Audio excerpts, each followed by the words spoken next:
शिवसेना उद्धव बाळासाहेब ठाकरे पक्षाचे पक्षप्रमुख तथा माजी मुख्यमंत्री उद्धव बाळासाहेब ठाकरे, शिवसेना नेते, युवासेना प्रमुख आमदार श्री आदित्य ठाकरे, रश्मीवहिनी ठाकरे, तेजस्वी ठाकरे यांनी वांद्रे येथील मतदान केंद्रावर जाऊन आपला मतदानाचा हक्क बजावलाय।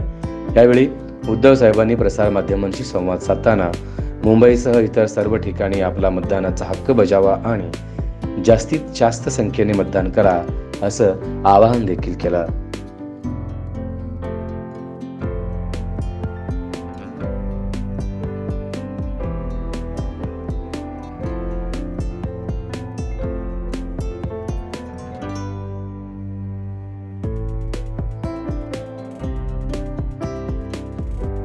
SB न्यूज चॅनलला लाईक करा, शेअर करा, सबस्क्राईब करा।